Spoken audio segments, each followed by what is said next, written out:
निर्जला एकादशी का हिंदू धर्म में विशेष महत्व है। यह एकादशी सबसे कठिन और पुण्यदायी एकादशियों में से एक है। इस साल यह एकादशी 6 जून 2025 को मनाई जाएगी। इस दिन भगवान विष्णु की पूजा करने का विधान है। वहीं इस दिन पूजा करते समय व्रत कथा पढ़ना जरूरी माना जाता है, वरना पूजा अधूरी मानी जाती है। साथ ही व्रत का फल नहीं मिलता है।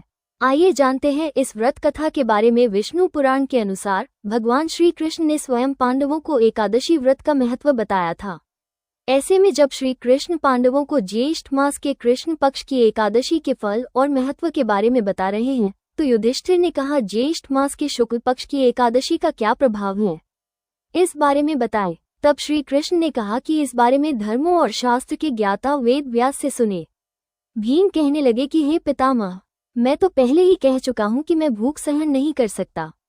यदि वर्ष भर में कोई एक ही व्रत हो तो वह मैं रख सकता हूँ, क्योंकि मेरे पेट में वृक नाम वाली अग्नि है, जिसके कारण मैं भोजन किए बिना नहीं रह सकता।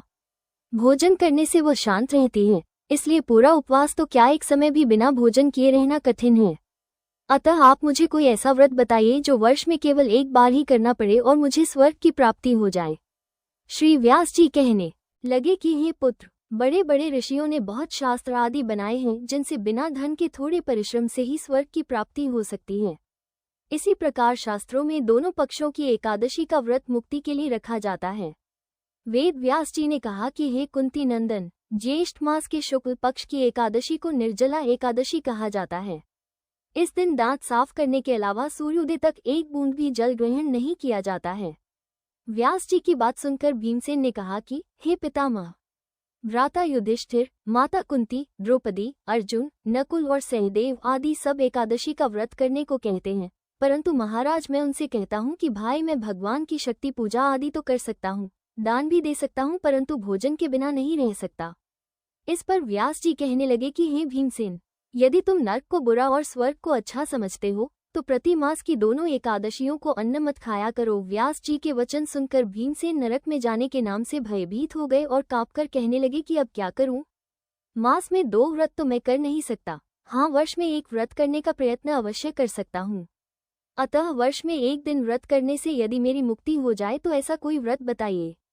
ये सुनकर व्यास जी कहने लगे कि वृषभ और मिथुन की संक्रांति के बीच ज्येष्ठ मास के शुक्ल पक्ष की जो एकादशी आती है उसका नाम निर्जला है।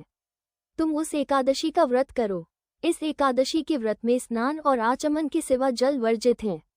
आचमन में 6 मासे से अधिक जल नहीं होना चाहिए, अन्यथा वो मद्यपान के सदृश हो जाता है।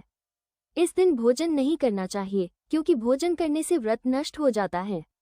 यदि एकादशी को सूर्योदय से लेकर द्वादशी के सूर्योदय तक जल ग्रहण न करे तो उसे सारी एकादशियों के व्रत का फल प्राप्त होता है। द्वादशी को सूर्योदय से पहले उठकर स्नान आदि करके ब्राह्मणों का दान आदि देना चाहिए। इसके पश्चात भूखे और सत्पात्र ब्राह्मण को भोजन कराकर फिर आप भोजन कर लेना चाहिए।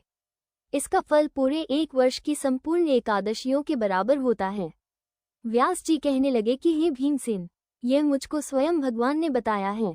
इस एकादशी का पुण्य समस्त तीर्थों और दानों से अधिक है। केवल एक दिन मनुष्य निर्जला रहने से पापों से मुक्त हो जाता है।